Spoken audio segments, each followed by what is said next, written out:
Halo, Assalamualaikum warahmatullahi wabarakatuh. Jumpa lagi dengan saya Tridian Pradana, di mana hari ini saya akan melanjutkan pembahasan kita tentang dasar keselamatan dan kesehatan kerja, di mana hari ini kita akan mengkaji tentang ruang lingkup dari hygiene industry. Oke, sebelum kita membahas lebih jauh tentang hygiene industry, kita bahas terlebih dahulu tentang sejarah dari hygiene industry itu sendiri. Oke, hygiene industry berawal dari tahun 370 sebelum Masehi. Seorang dokter bernama Hippocrates membuat tulisan tentang penyakit akibat kerja. Ini merupakan tulisan pertama yang mengkaji tentang penyakit yang ditimbulkan akibat aktivitas pekerjaan, di mana Hippocrates membahas tentang dampak dari keracunan timbal atau yang kita kenal dengan istilah PB pada pekerja pertambangan dan metalurgi, karena pada tahun 370 sebelum Masehi ini merupakan awal dari kegiatan pertambangan yang dilakukan oleh pekerja.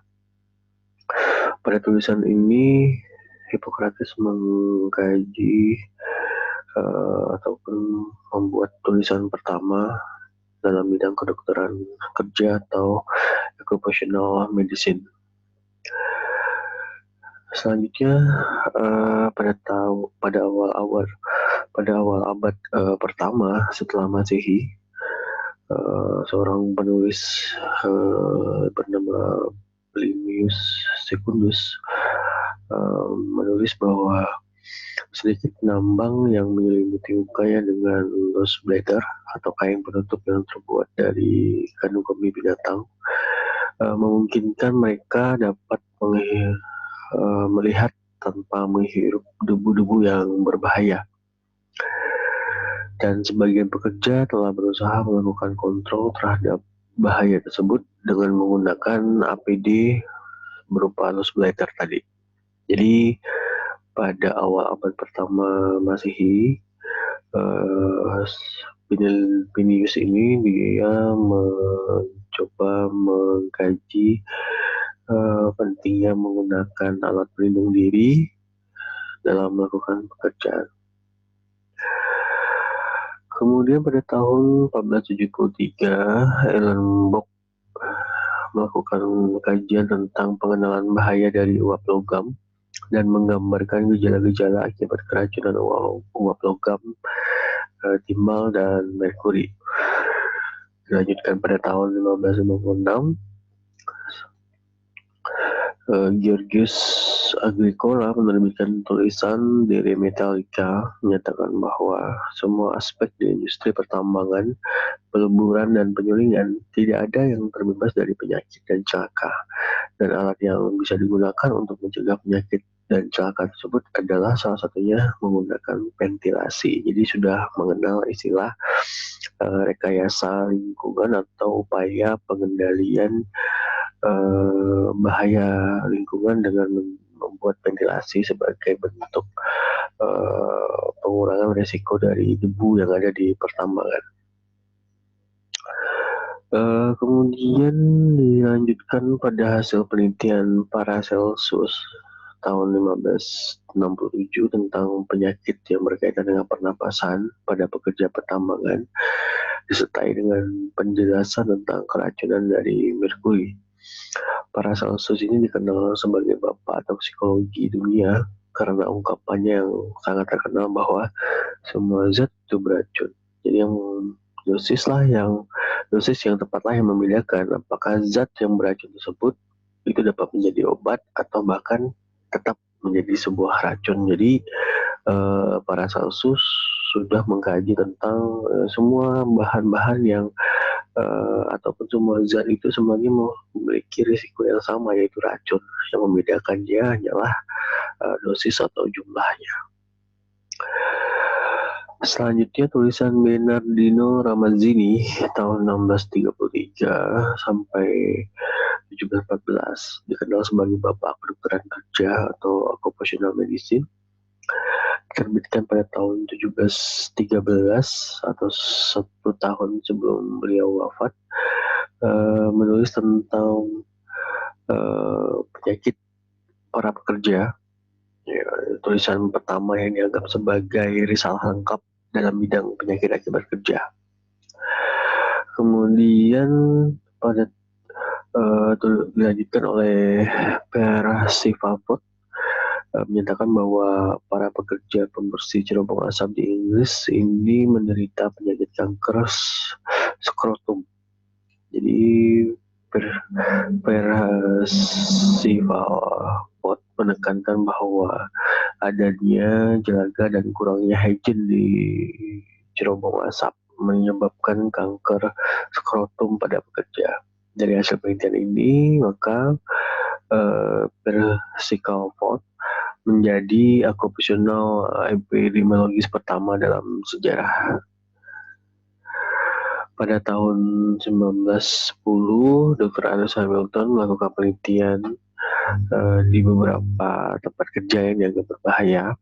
Penelitian yang dilakukannya meliputi rekognisi penyakit akibat kerja atau pengenalan bahaya akibat kerja, melakukan evaluasi, dan melakukan upaya pengendalian dari penyakit akibat kerja tersebut. Nah, ini sudah menjelaskan sedikit tentang konsep dari hygiene industry atau perlindungan terhadap penyakit akibat kerja. Nah, dari sejarah tersebut kita bisa lihat sebenarnya sudah ada beberapa rangkaian yang berkaitan tentang pengenalan bahaya lingkungan kerja, upaya pengendalian, serta hasil evaluasi dari upaya yang telah dilakukan untuk melindungi penyakit akibat kerja. Oke, kita lanjutkan kepada definisi atau pengertian dari hygiene industry itu sendiri. Hygiene industry didefinisikan sebagai ilmu dan seni dalam melakukan upaya antisipasi, upaya rekognisi, upaya evaluasi, dan pengendalian terhadap faktor lingkungan atau stres yang timbul dari atau di tempat kerja yang bisa mengakibatkan sakit, gangguan kesehatan dan kesejahteraan atau ketidaknyamanan bagi pekerja maupun masyarakat di sekitar industri. Menurut Zumakmur, tahun 1976, hygiene industri lebih menekankan pada penilaian pada faktor penyebab penyakit akibat kerja, baik secara kualitatif maupun secara kuantitatif. Penilaian faktor penyebab penyakit ini dijadikan sebagai dasar tindakan korektif atau upaya perbaikan pada lingkungan kerja dan sebagai bentuk upaya pencegahan agar pekerja dan masyarakat dapat terhindar dari bahaya akibat kerja serta menciptakan atau mencapai derajat kesehatan yang setinggi-tingginya baik itu pada pekerja maupun pada masyarakat di sekitar lingkungan kerja. Hygiene industri dapat saya jabarkan lebih ringkas lagi, di mana berisi tentang upaya yang mempelajari tentang pengaruh kondisi lingkungan industri terhadap kesehatan pekerja dan masyarakat di sekitar industri. Jadi memfokuskan pada aspek kesehatan bagi pekerja maupun masyarakat. Jadi segala permasalahan yang berkaitan dengan kondisi lingkungan kerja ini yang berpengaruh terhadap kondisi kesehatan itu dikaji di dalam hygiene industry. Selanjutnya yang poin yang kedua dapat disimpulkan bahwa hygiene industry adalah upaya mencegah timbulnya penyakit karena lingkungan. Yang ketiga, bagaimana membuat kondisi lingkungan industri yang ada di lingkungan industri agar dapat menjamin pemeliharaan terhadap kesehatan, baik itu bagi pekerja maupun pada masyarakat. Yang keempat adalah upaya perlindungan, pemeliharaan, dan peningkatan derajat kesehatan pekerja dan masyarakat di sekitar industri. Jadi mungkin inilah definisi awal dari ataupun pemahaman konsep dasar dari pengertian dari hygiene industry. Nah, adapun beberapa komponen utama dari hygiene industry meliputi beberapa hal. Yang pertama, science and art. Yang kedua, anticipation. Yang ketiga, recognition. Yang keempat, evaluasi. Yang kelima, control atau upaya pengendalian. Yang keenam, environmental factor or stress. Yang tujuh, in or from the workplace. Yang kedelapan, may cause sickness, impaired health and well-being, or significant discomfort. Yang kesembilan adalah among work or among the citizen of the community. Oke, jadi ini adalah komponen utama dari hygiene industry. Nah, dalam pembahasan kita nantinya lebih menekankan pada 4 prinsip dasar dari hygiene industry, yaitu antisipasi, rekognisi, evaluasi, dan upaya pengendalian, di mana keempat upaya ini merupakan sebuah siklus yang tidak boleh berubah urutan dari upaya yang dilakukan di lingkungan kerja. Jadi urutannya harus sesuai. Antisipasi terlebih dahulu, kemudian rekognisi, selanjutnya melakukan evaluasi, selanjutnya melakukan upaya pengendalian. Oke, kita mulai dari komponen utama yang pertama, merupakan science dan art.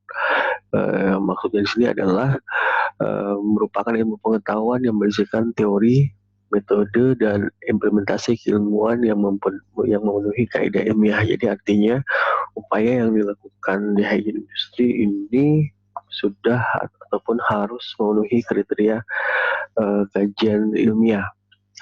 Misalnya terkait dengan pengukuran harus sesuai dengan standar ilmiahnya, kemudian bagaimana mengkaji hubungan antara hasil pengukuran tadi dengan penyakit akibat kerja, itu juga kita kaji berdasarkan teori-teori keilmuan yang ada, seperti itu.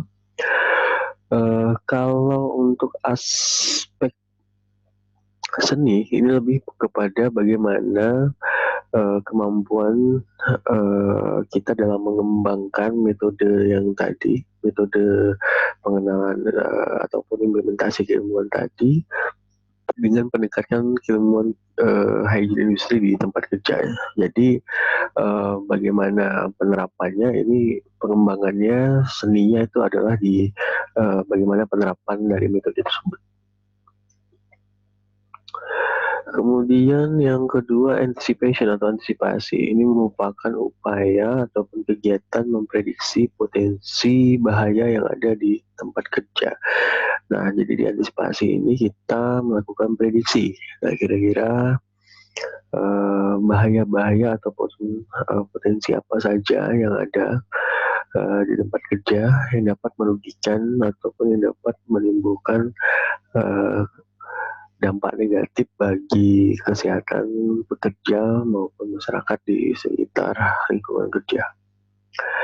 Selanjutnya, rekognisi. Rekognisi ini berbeda dengan antisipasi, di mana kalau rekognisi sudah ada upaya pengenalan atau identifikasi. Kalau sebelumnya kita hanya memprediksi saja, nah kalau di rekognisi kita sudah melakukan pengenalan atau identifikasi. Bisa dengan cara melakukan pengukuran atau menemukan atau observasi mengenai keberadaan bahaya di tempat kerja. Ini sudah melakukan inspeksi langsung, melakukan pendokumentasian, pengambilan sampel, melakukan pengukuran, dan lain sebagainya. Selanjutnya, tahap evaluasi. Nah, evaluasi ini sudah melakukan sampling dan pengukuran bahaya di tempat kerja dengan metode yang lebih spesifik, lebih mendetail. Melakukan evaluasi dan menganalisis risiko semua bahaya yang ada dengan menggunakan standar dan kriteria tertentu. Contoh, misalnya melakukan pengujian terhadap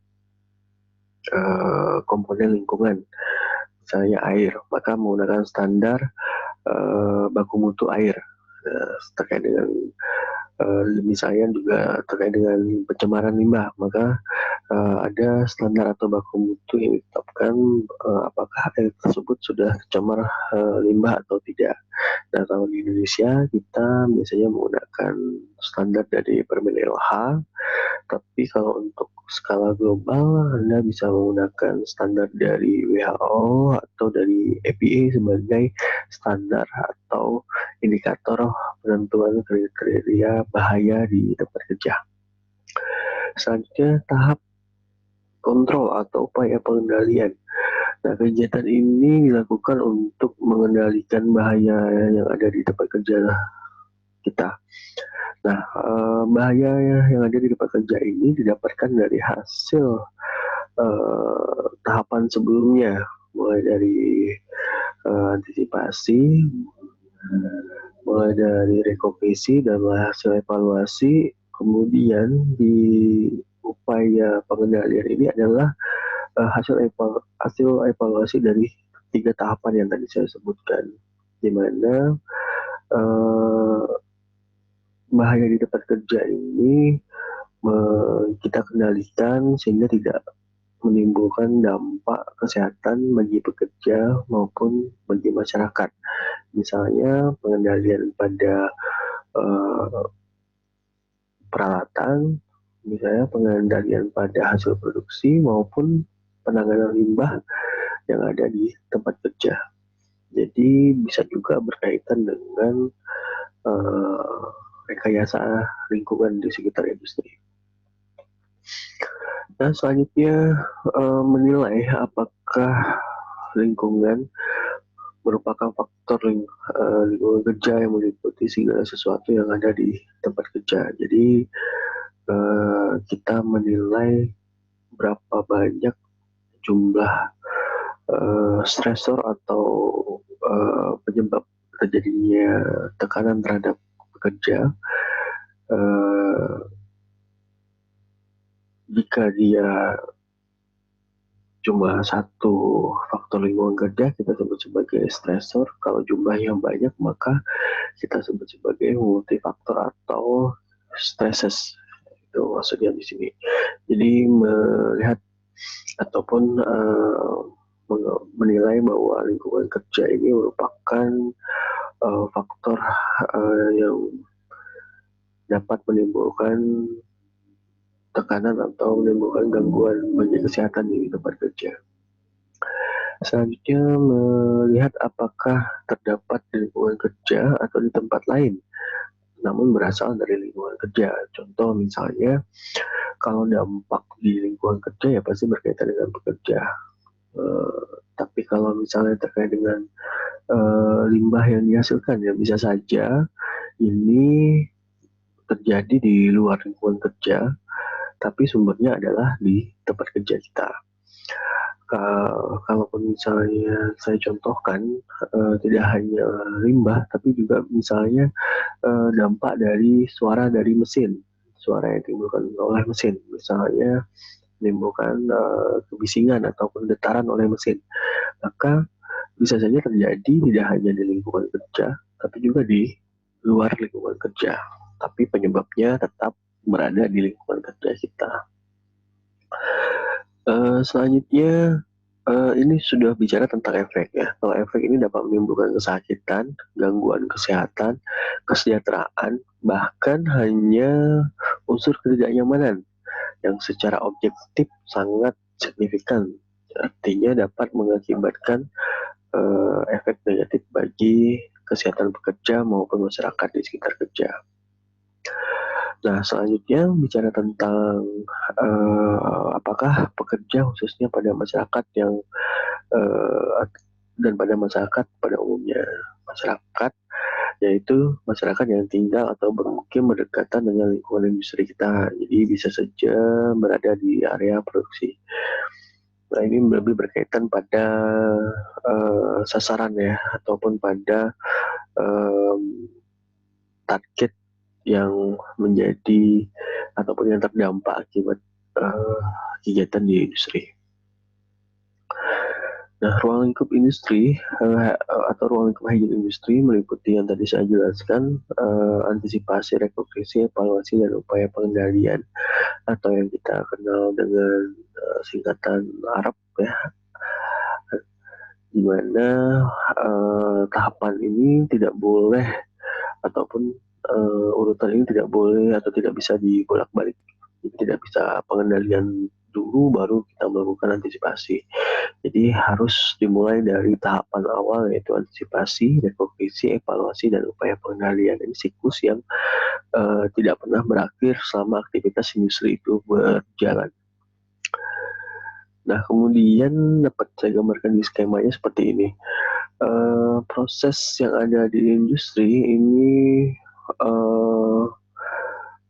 mempengaruhi perencanaan dari kegiatan yang baru. Kemudian kalau misalnya ada perubahan, dia masuk ke dalam tahap perubahan, di mana proses antisipasi di sini dilakukan dengan menilai bahaya atau resiko apa saja yang kemungkinan dapat muncul. Nah, untuk memastikan apa itu resiko itu dapat berbahaya atau ada atau tidak, maka perlu dilakukan upaya rekognisi atau tahap pengukuran atau penilaian atau pengambilan sampel memastikan bahwa prediksi yang dilakukan itu sesuai dengan kondisi di lapangan. Nah, kemudian di sini tahapan evaluasinya melakukan penilaian apakah dia memiliki risiko bahaya atau tidak. Nah, kalau misalnya tidak, maka dia cukup upaya perawatan saja atau program penanganan atau program maintenance. Tapi kalau misalnya dia memiliki risiko berbahaya, maka perlu dilakukan upaya pengendalian atau upaya kontrol di sini. Nah, upaya pengendalian ini nanti akan menciptakan kondisi yang aman atau tidak. Kalau misalnya tidak, maka dia harus dilakukan pengendalian kembali. Ya, sampai kondisinya betul-betul aman. Nah, jika aman, ya maka dilakukan penilaian di awal dari rekognisi. Nah, siklus ini tetap berjalan terus sampai selama aktivitas industri ini dilakukan. Oke, selanjutnya faktor lingkungan kerja. Nah, penerapan hygiene industri yang berkaitan dengan faktor lingkungan kerja ini ada 3 aspek utama. Yang pertama adalah pengenalan lingkungan kerja, yang kedua penilaian lingkungan kerja, dan yang ketiga pengendalian lingkungan kerja. Di sini kita bisa lihat beberapa tahapannya, di mana kondisi pengenalan itu bisa dilakukan dengan observasi dan pengukuran. Penilaian ini sudah melakukan tahapan evaluasinya, dinilai, dikaji lebih dalam apakah lingkungan kerja tersebut memang memiliki risiko bahaya terhadap kesehatan pekerja. Nah, kalau pengendalian sudah bentuk upaya intervensi ya, ada upaya-upaya yang dilakukan untuk mengurangi, meminimalisir, atau bahkan menghilangkan risiko atau bahaya yang ada di lingkungan kerja tersebut. Nah, dari upaya yang kita lakukan tadi dapat menentukan yang pertama bagaimana kondisi lingkungan kerjanya. Yang kedua, apakah perlu atau tidak teknologi pengendalian yang dilakukan untuk mengurangi risiko bahaya. Yang ketiga, ada atau tidaknya hubungan kecelakaan atau penyakit akibat kerja dengan kondisi lingkungan kerja. Nah, yang keempat adalah dokumen untuk melakukan inspeksi atau penilaian. Nah, di sini dapat dilihat bahwa penilaian lingkungan kerja atau evaluasi terhadap faktor lingkungan kerja sangat diperlukan untuk mendapatkan 4 item yang tadi saya jelaskan, yaitu kondisi lingkungan kerja, teknologi pengendaliannya, hubungan kecelakaan dan penyakit akibat kerja, serta dokumen inspeksi yang diperlukan oleh perusahaan. Tujuannya sendiri, tujuan penerapan dari hygiene industri ini sendiri di tempat kerja adalah yang pertama jelas untuk melindungi pekerja dan masyarakat. dari bahaya yang timbul, terutama yang berkaitan dengan risiko kesehatan kerja atau risiko terhadap kesehatan. Yang kedua, bisa saja sasarannya adalah lingkungan dengan cara pengukuran secara kuantitatif ataupun secara kualitatif, sehingga kita dapat mendeteksi bahaya apa saja yang mungkin terjadi. Yang keempat, merupakan upaya pencegahan, perbaikan lingkungan kerja, dan peningkatan derajat kesehatan bagi masyarakat maupun bagi pekerja. Terkait dengan penerapan hygiene industri ini sendiri, memang sudah ada perlindungan hukum atau dasar-dasar hukum yang mewajibkan semua kegiatan industri harus melakukan upaya hygiene industri. Dasar hukum di sini adalah kebijakan terhadap perlindungan tenaga kerja. Jadi tenaga kerja wajib untuk dilindungi. Ada undang-undang yang mengaturnya, yaitu Undang-Undang tahun 1945 pasal 27 ayat 2 yang berisi tentang setiap warga negara berhak dan penghargaan terhadap penghidupan yang layak bagi kemanusiaan. Intinya pekerjaan adalah hak manusia. Jika seseorang melakukan pekerjaannya dalam beraktivitas dalam melakukan pekerjaan, ini harus dalam kondisi yang sehat, bebas dari risiko akibat kerja, baik itu kecelakaan maupun penyakit akibat kerja. Artinya bahwa penghidupan yang layak dan perlindungan terhadap pekerja ini merupakan hak manusiawi yang harus dilindungi oleh semua pihak, baik itu pihak perusahaan sebagai pemilik perusahaan maupun bagi pekerja yang melakukan ataupun yang melaksanakan pekerjaan. Undang-Undang Ketenagakerjaan Nomor 13 Tahun 2003 ini lebih spesifik mengkaji tentang item-item perlindungan bagi keselamatan maupun kesehatan bagi pekerja. Selanjutnya pengenalan lingkungan kerja. Nah, di sini dapat dilakukan dengan melakukan survei pendahuluan atau walk-through survei. Nah, di sini bisa melakukan tinjauan langsung di lapangan mengenai kondisi awal lingkungan kerja. Yang kedua, secara kualitatif mengetahui memungkinkan bahaya potensial dari proses produksi. Nah, bisa saja dengan melakukan wawancara atau melakukan observasi langsung di lapangan. Kalau wawancara biasanya kita mengenal proses produksi yang dilakukan oleh pekerja, tahapan apa saja yang dirasa banyak dikeluhkan oleh pekerja atau memang dirasakan dampaknya oleh pekerja. Yang ketiga, menentukan lokasi potensi bahaya. Nah, kalau lokasi kita bisa melakukan observasi atau dari hasil wawancara dengan pekerja kita bisa melakukan penilaian titik-titik mana saja yang memiliki risiko. Jadi tidak semua lokasi kerja itu memiliki bahaya yang sama. Jadi bisa saja ada lokasi yang memang bahayanya sangat tinggi, tapi ada juga yang tidak memiliki risiko atau risikonya lebih rendah dibandingkan dengan daerah yang tadi. Sebagai contoh, tidak semua tempat itu adalah area produksi, misalnya tempat parkir, kemudian kantin perusahaan mungkin, atau klinik atau bagian administrasi itu kan tidak terpapar langsung oleh bahaya kegiatan produksi. Yang keempat, mengetahui jumlah pekerja yang terpapar. Ya, jadi dengan mengetahui lokasi tadi, kita bisa mengevaluasi berapa jumlahnya. Contoh, misalnya di lokasi tersebut ada berapa pekerja yang melakukan aktivitas di situ. Nah, itu bisa kita masukkan ke dalam ataupun kita jadikan sebagai kriteria inklusi dari jumlah pekerja yang memiliki risiko bahaya atau risiko terpapar. Nah, jadi dengan mengetahui lokasinya itu bisa kita dapatkan jumlah pekerja yang terpapar.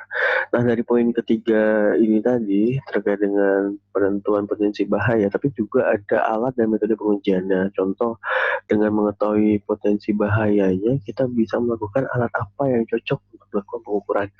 Jadi tidak untuk menentukan alat apa yang bisa digunakan dan metode yang digunakan untuk pengujian, maka kita harus pahami dulu potensi apa saja yang mungkin terjadi. Jadi kan tidak mungkin kita mau alat tapi tidak tahu ini alatnya digunakan untuk apa dan resikonya pada pekerja nanti seperti apa. Nah, jadi harus pahami dulu resikonya, baru kita nanti menentukan ini alat apa yang sesuai untuk dilakukan pengujian atau pengukuran. Nah, penilaian dan evaluasi lingkungan. Nah, di sini bisa dilakukan dengan cara pengukuran. Kalau pengukuran itu biasanya hasilnya langsung didapatkan. Contoh misalnya pengukuran kebisingan, pencahayaan, kelembapan, suhu, kecepatan angin itu bisa langsung dilakukan. Atau bahkan ada yang uh, keasaman pada air dengan menggunakan pH, tes digital itu juga bisa langsung didapatkan hasilnya. Tapi tidak semua itu bisa diukur, tapi ada juga yang harus dilakukan pengambilan sampel. Contoh misalnya sampel air, sampel darah, urin, dan lain sebagainya itu harus dilakukan pengambilan sampel. Nah, setelah dilakukan pengambilan sampel, biasanya dilakukan analisis di laboratorium untuk memastikan hasil pemeriksaannya. Nah, jadi 3 tahapan inilah yang biasanya dilakukan atau 3 hal inilah yang biasanya dilakukan untuk melakukan ataupun penilaian atau evaluasi terhadap lingkungan. Dari hasil ukur ini tadi kemudian dibandingkan dengan standar atau NAB yang telah ditentukan sebelumnya. Jadi manfaatnya yang pertama mengetahui kondisi lingkungan kerja secara kuantitatif dan lebih rinci. Nah, dari hasil pengukuran, pengambilan sampel dan analisis laboratorium, ini kita bandingkan dengan standar atau NAB tadi, sehingga NAB inilah yang menjadi penentu apakah kondisi lingkungan tersebut memiliki risiko atau tidak. Jika dia di atas atau sama dengan nilai ambang batas, jika dia di atas nilai ambang batas, maka kita dapat simpulkan itu bahwa lingkungan kerja tersebut memiliki risiko atau memiliki bahaya. Nah, jika dia di bawah nilai ambang batas, maka dapat disimpulkan bahaya lingkungan kerjanya masih belum ada atau memang masih di bawah nilai ambang batas. Yang kedua, nah ini tadi saya bilang dibandingkan dengan pengukuran dengan standarnya. Jadi kondisi lingkungan kerja tadi ini merupakan hasil perbandingan pengukuran dengan standar, baik itu pengambilan sampel, pengukuran langsung maupun analisis laboratorium. Kalau standarnya di Indonesia masih menggunakan Permen LH atau Permen CAS, tapi kalau secara internasional kita menggunakan EPA atau Environmental Protection Agency atau dari NIOSH atau dari OSHA dan lain sebagainya, atau bahkan dari WHO juga bisa. Yang ketiga, perlu atau tidaknya teknologi pengendalian kerja. Nah, ini tadi kalau misalnya kita sudah mengetahui kondisi lingkungannya, memiliki risiko atau tidak, maka yang ketiga, ini sudah melakukan penilaian apakah perlu dilakukan pengendalian. Kalau dirasakan perlu, maka teknologi apa yang harus dilakukan. Nah, itu sudah dipikirkan dengan hasil penilaian ini. Nah, kalau misalnya memang tidak dirasakan tidak memiliki risiko, maka ya bisa saja tidak perlu dilakukan teknologi pengendalian. Yang keempat, mengetahui hubungan kecelakaan atau penyakit akibat kerja dengan lingkungan kerjanya. Nah, kalau di sini dievaluasi jika penilaian pengukuran ini memiliki risiko atau memang memiliki bahaya dan dievaluasi sebelumnya ternyata memang ada kasus ataupun keluhan terhadap penyakit akibat kerja, maka bisa saja ini berkaitan berdasarkan kajian teori sebelumnya dan memang dibuktikan dengan hasil pengukuran. Jadi kalau misalnya hasil pengukuran ini memang menyatakan memiliki risiko, maka ya bisa saja berhubungan nih, ya, baik itu secara statistik maupun secara teori. Oke, manfaat yang terakhir adalah sebagai dokumen data yang ada di tempat kerja. Nah, ini biasanya diperlukan data-data atau dokumen-dokumen terkait dengan pengukuran penilaian bahaya di tempat kerja. Dokumen ini sangat penting ya, misalnya untuk dokumen AMDAL atau misalnya dokumen RPL itu diperlukan di perusahaan. Ya, itu merupakan dokumen wajib yang harus dimiliki oleh perusahaan sebagai bentuk perlindungan terhadap tenaga kerja maupun lingkungan masyarakat di sekitar lingkungan kerjanya, di sekitar perusahaan. Oke, yang ketiga upaya pengendalian lingkungan kerja. Nah, kalau dari upaya pengendalian secara umum itu sebenarnya ada beberapa tahapan. Bagi pekerja sendiri ada 5 tahapan utama, yaitu eliminasi, substitusi, engineering control, administrative control, dan personal protective equipment. Nah, di sini tahapan yang paling pertama yang harus dipikirkan adalah mengeliminasi atau menghilangkan sumber bahaya. Nah, menghilangkan sumber bahaya ini yang paling penting. Nah, kalau bahaya tidak ada ya berarti tidak ada resiko kan. Nah, contoh misalnya menghilangkan semua potensial bahaya atau potensi bahaya. Ya, kita hilangkan semua, mulai dari peralatan, material, ataupun metode yang beresiko itu dihilangkan. Itu paling tinggi. Tapi kalau misalnya tidak bisa melakukan eliminasi, bisa dengan melakukan substitusi. Substitusi misalnya mengganti bahan-bahan yang berbahaya. Sebagai contoh, penggunaan bahan-bahan kimia itu dapat diganti dengan menggunakan bahan-bahan yang ramah lingkungan atau bahan-bahan yang dari yang lebih aman misalnya. Jadi misalnya penggunaan bahan-bahan kimia berbahaya diganti dengan bahan-bahan yang tidak berbahaya.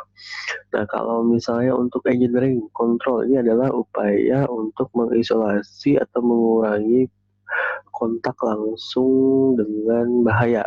Ya, jadi pekerja dilindungi kontak langsung dengan bahaya. Contoh misalnya membuat ruangan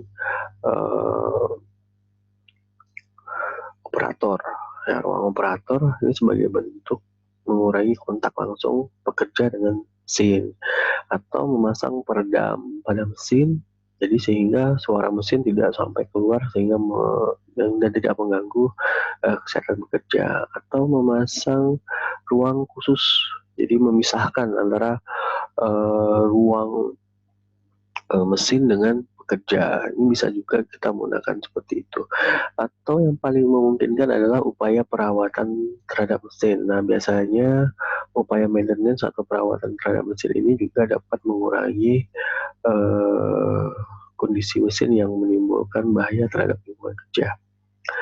Nah, selanjutnya upaya administratif kontrol. Nah, ini lebih kepada upaya pengendalian dalam bentuk administrasi, misalnya sistem kerja. Kemudian bisa juga bicara tentang durasi paparan, lama paparan, jam istirahat, serta shift-nya juga bisa kita berkaitan dengan itu. Nah, misalnya kayak seperti kebisingan. Nah, kebisingan itu idealnya paparannya berapa menit durasinya, maka dari administratif itu bisa dikurangi durasi paparannya dengan melakukan shift kerja atau pembatasan lama paparan. Nah, tahapan yang terakhir sekali dilakukan upaya pengendalian ini adalah tahap penggunaan APD atau PPE, Personal Protective Equipment atau alat pelindung diri. Nah, ini sudah tahapan terakhir, yaitu perlindungan terhadap pekerja dengan memberikan peralatan-peralatan pengendalian. Contoh misalnya tadi kebisingan, maka kita bisa menggunakan alat pelindung diri untuk meredam kebisingan seperti air plug atau air muff. Nah, itu digunakan di sini. Nah, kalau bentuk upaya pengendalian atau teknik pengendalian lingkungan kerja sendiri, ini merupakan penerapan metode teknik untuk menurunkan tingkat faktor bahaya lingkungan sampai pada batas atau nilai ambang batas yang ditoleransi. Nah, di sini bisa kita lihat dengan metode tekniknya. Misalnya tadi saya bilang apa yang kita pilih nih, apakah eliminasi, substitusi, engineering, atau engineering control. Yang kedua, menurunkan tingkat faktor bahaya lingkungan. Nah, kalau misalnya tidak bisa dihilangkan bahayanya, minimal kita turunkan bahayanya sampai pada level aman. Yang ketiga, melindungi pekerja. Supaya jangan sampai tadi ya, ada paparan terhadap pekerja, maka pekerjanya dilindungi. Tujuan utamanya jelas, yang pertama menentukan paparan pekerja oleh faktor lingkungannya apa saja. Yang kedua, bagaimana efektivitas upaya pengendalian yang dilakukan oleh perusahaan.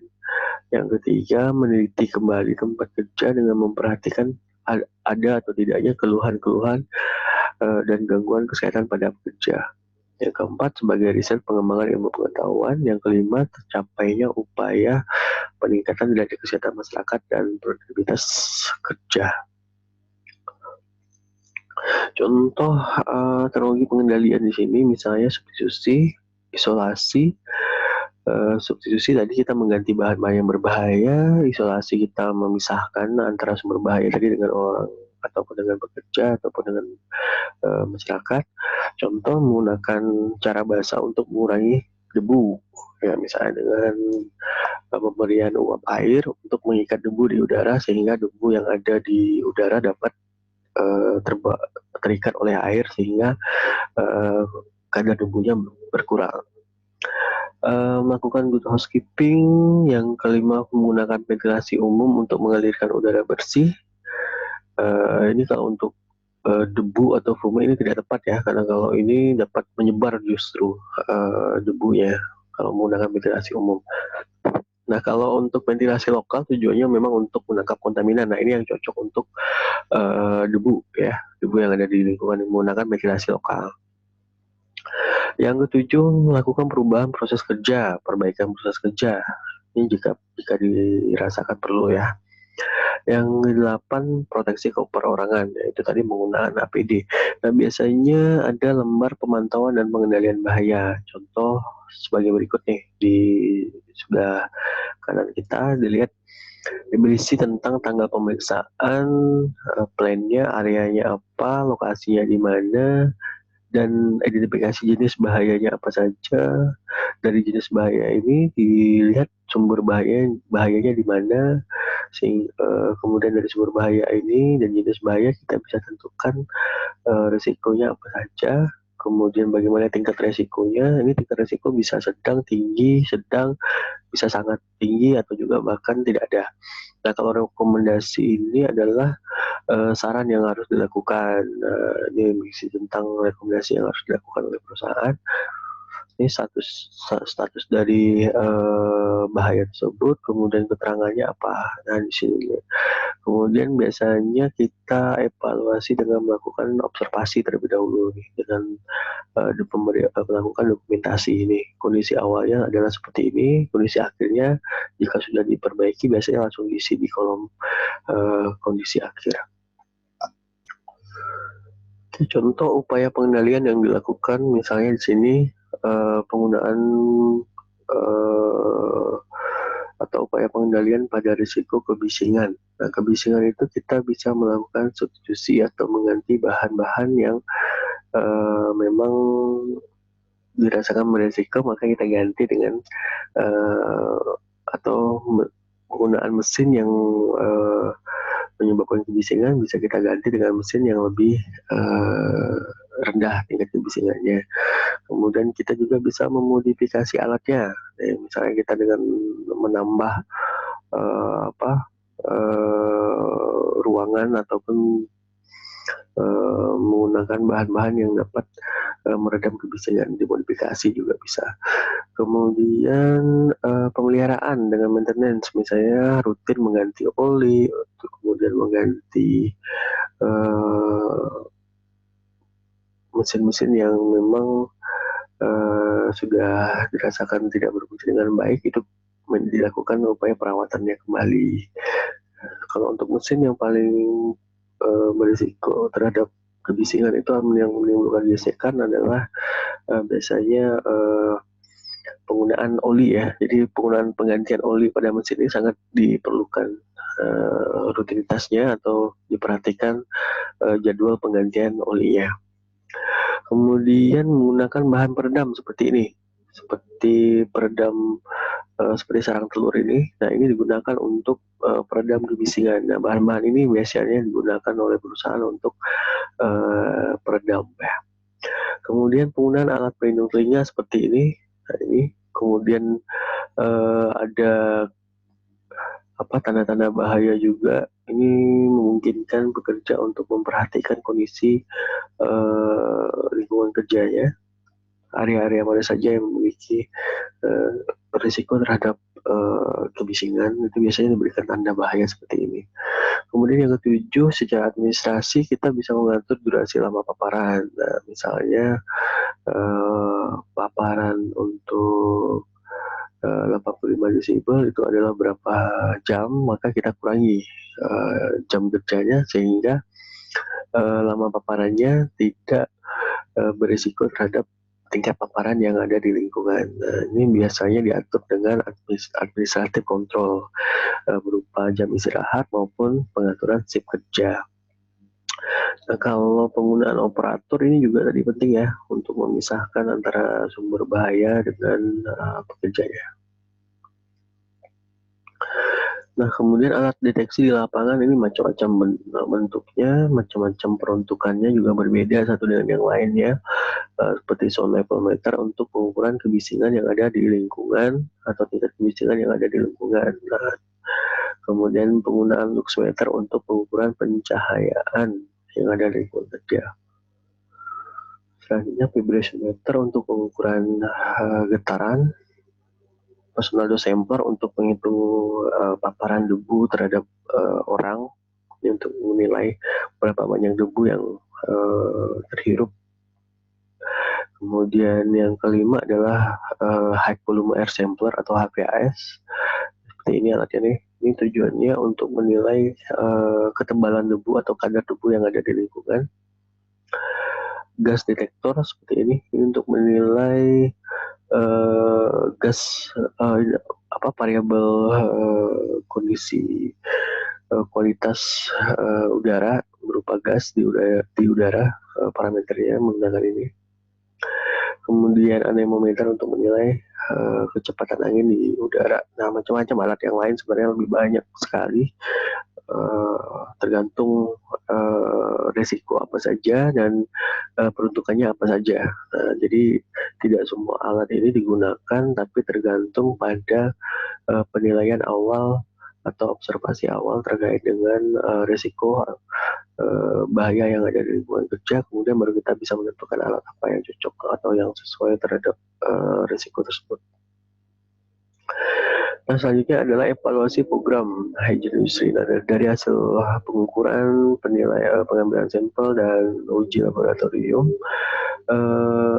kita bisa nilai di sini hasil evaluasinya adalah pengenalan, pengujian pengendalian potensi bahaya di lingkungan kerja yang ada, kemudian pemantauan terhadap lingkungan kerja apakah sudah efektif atau tidak, kemudian memberikan pelatihan dan informasi terhadap lingkungan kerja yang ada. Nah, dari hasil evaluasi program hygiene industry ini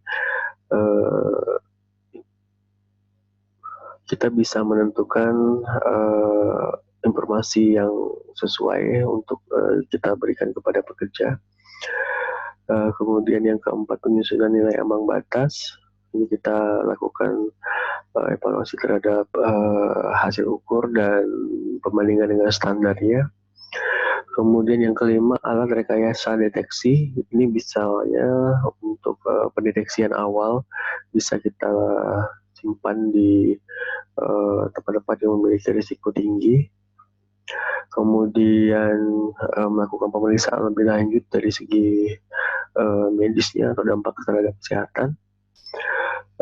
Kemudian yang ketujuh, memberikan tanda atau label peringatan bahaya yang ada di lingkungan kerja.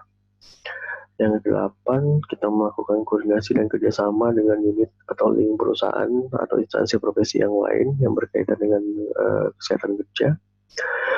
Jadi hygiene industry merupakan hygiene tempat kerja yang berkaitan dengan ketiga di bawah pengawasan Departemen Ketenagakerjaan. Nah, kalau untuk pemantauan ataupun pemeriksaannya biasanya diberikan wewenang kepada unit laboratorium keselamatan dan kesehatan kerja atau unit lab K3 atau balai laboratorium K3. Oke, mungkin itu pembahasan kita terkait dengan hygiene industri. Sekian dari saya. Terima kasih. Kurang lebihnya saya mohon maaf. Wabillahi taufiq wal hidayah. Wassalamualaikum warahmatullahi wabarakatuh.